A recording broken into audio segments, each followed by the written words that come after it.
guys, it's Danny. Alrighty, 'tis the time. I need to repot my Miltoniopsis orchid. This is the Miltoniopsis Phalaenopsis hybrid. I did it myself. Of course, it did not came with the tag, and of course, it's not the pure species. It just looks very similar, so that's what I'm gonna call it. And I was telling you in a previous video that the orchid is doing pretty fantastic for a Miltoniopsis, that is, in the sense that the pseudobulbs are plump, the new growth is growing okay. I do have signs of degrading medium, and I'm pretty sure some snails as well, so it is time to repot it. Now, this orchid self-pollinated, and in one of my videos I showed you the seed pod. What is it with these orchids? Why do you want to have seed pods? That's a rhetorical question. Anyway, I got rid of the seed pod so it doesn't drain energy from the orchid. I feel she's in good condition, new growth is on the way, and hopefully new roots on the way as well. What better time than the present to repot, right? Oh my, I'm nervous. I'm nervous because I'm pretty sure after this repot, the orchid will shrivel, you know the deal with Miltoniopsis, and not only Oncidiums as well. But hey, so let's go ahead and repot. So the first thing to do is unpot the orchid.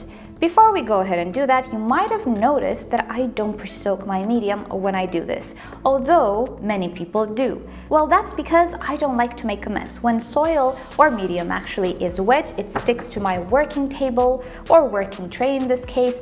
It's hard to remove, I'm a little lazy. I do soak the root system, just not the entire medium. So first and foremost, the medium is pretty dry. I will gently squeeze the pot. Oh my! Please tell me all of these roots are alive. I don't know about that. We'll have to wait and see.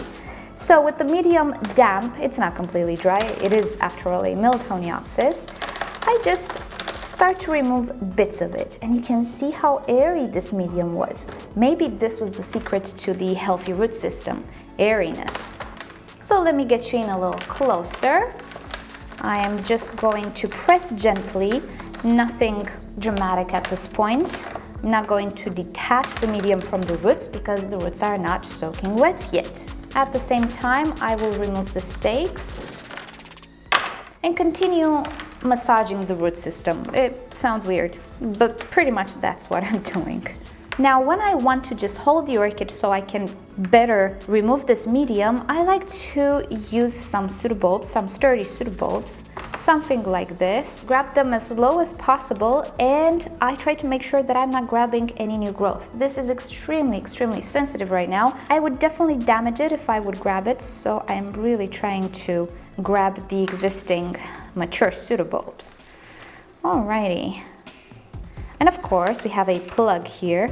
It's a sort of coconut coir type of plug. And you know what? Yet another spoiler. I do have a video about that as well, but all in due time.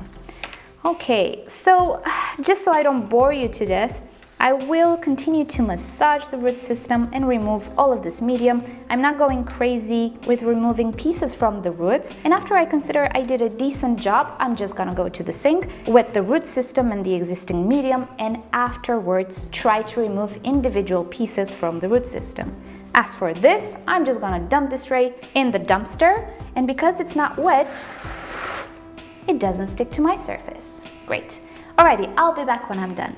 Alrighty, so I just had to take you to the sink. Lighting might not be very good here, but anyway, let me just show you what I'm doing with this orchid. This is quite a special case. You see all of these roots? Yeah, you know what? They're alive. You know those cases in which you have a big root system, you're very happy, and then you do this? You pull, and then you're left with that string, and development remains in your hands. Yeah, those roots are dead. They're just white because there wasn't anything to stain them in the pot. There wasn't enough tannin, perhaps. Also, maybe they died recently and they didn't get a chance to decompose. Not with these roots. These are alive. I cannot believe this.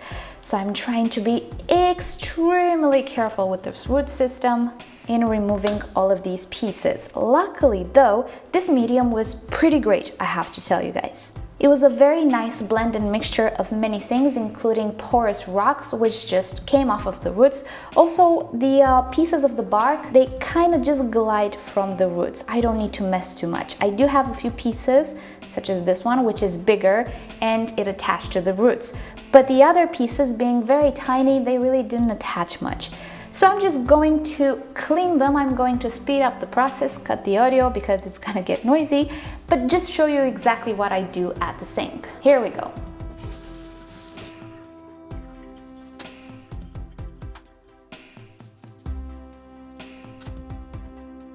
Whatever is very stuck, well, it's okay. We're gonna damage a few roots, but that's okay.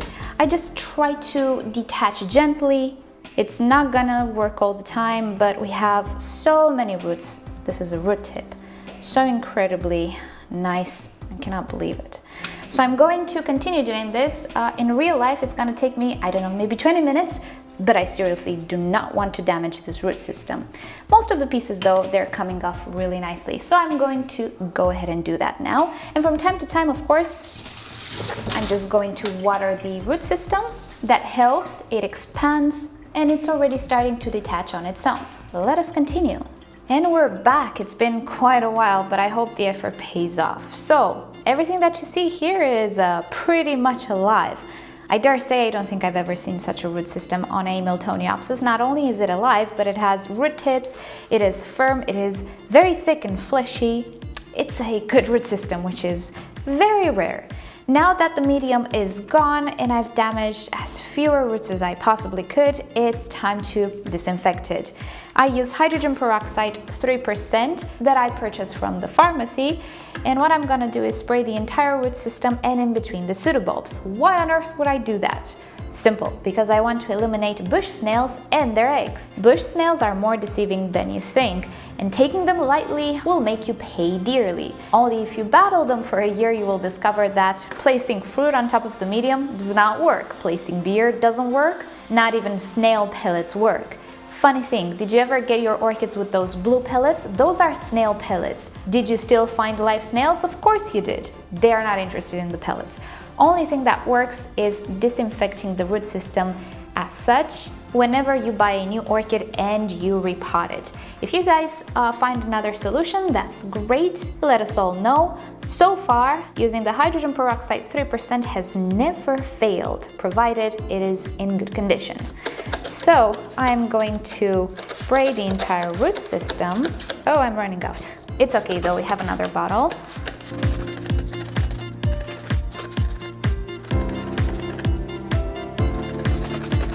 And if you ever disinfect the root system with hydrogen peroxide, you will hear a fizz.